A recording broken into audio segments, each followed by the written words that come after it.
La tête dans le mur, c'est moins bien. Soyez prudents, je vous en conjure.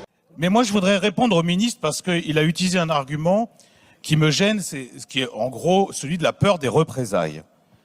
La peur des représailles, c'est précisément ce qui a motivé l'accord honteux entre Mme von der Leyen et M. Trump. Le ministre de l'économie, Roland Lescure, exhorte les députés à ne pas voter une taxation des GAFAM, les géants du numérique, de peur de voir les États-Unis riposter. Et le député NFP Emmanuel Morel lui réplique que justement c'est avec la peur des représailles que la France s'expose. En cause, ici, la taxe dite GAFAM, un des nombreux points d'achoppement dans les débats budgétaires qui vise à taxer les bénéfices des multinationales proportionnellement à leur activité réalisée en France et lutter contre l'évasion et l'optimisation fiscale. Une convergence inattendue entre la gauche et le Rassemblement national a permis l'adoption de cette mesure, suscitant l'ire du gouvernement et de la droite LR. Cette mesure, censée rapporter 26 milliards d'euros, selon ses défenseurs, est qualifiée d'inopérante et juridiquement fragile par le ministre de l'économie, qui redoute, comme évoqué dans l'Assemblée, un risque de contentieux internationaux. C'est aussi le sentiment du ministre de l'Action et des Comptes publics, Amélie de Montchalin. Il faudrait, par votre amendement, remettre en question 120 conventions fiscales, se lancer dans des contentieux avec toutes les entreprises, avec tous les pays, et à la fin, je vous le dis, Madame la députée, cet amendement coûtera plus cher au budget d'État qu'il ne rapportera d'argent. De son côté, le RN balaye les accusations de folie fiscale qui se seraient emparées du Palais Bourbon et auxquelles se serait prêté le parti de Marine Le Pen, comme a pu le confier la porte-parole du groupe RN à l'Assemblée, Laure Lavalette. Donc les élus RN ont voté avec LFI une surtaxe de 26 milliards sur les bénéfices des multinationales. Que répondez-vous à ceux qui évoquent une folie fiscale ?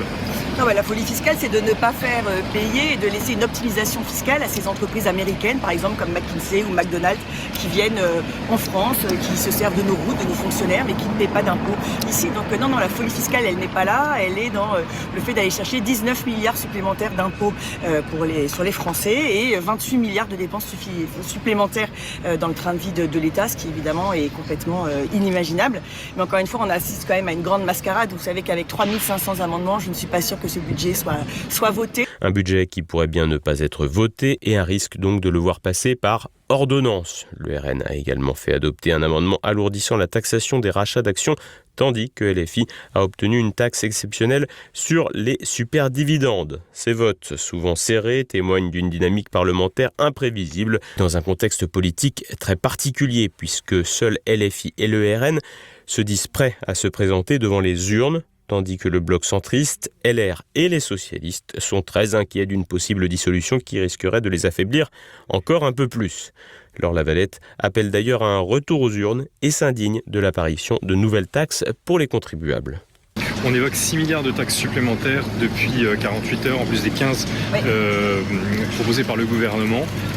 Visiblement, c'est déjà trop pour les Français. Oui, c'est évidemment trop. Je vous rappelle qu'on a des prélèvements obligatoires. Nous sommes champions pour 1300 milliards de prélèvements obligatoires par an avec des services publics qui vont toujours plus mal. Ça représente 43% de notre PIB. On est au-dessus de la moyenne européenne qui est à peu près à 40%. Les Français n'en peuvent plus. Un retour aux urnes qui pourrait bien s'imposer à Emmanuel Macron si Sébastien Lecornu ne parvient pas à faire voter son budget, si les socialistes décident finalement de censurer le chef du gouvernement.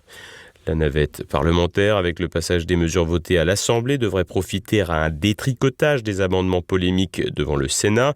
Mais à la fin, c'est la Chambre basse qui a le dernier mot. Avec toujours en toile de fond le risque d'un renversement du gouvernement, de nouvelles élections et l'incertitude de voir arriver une majorité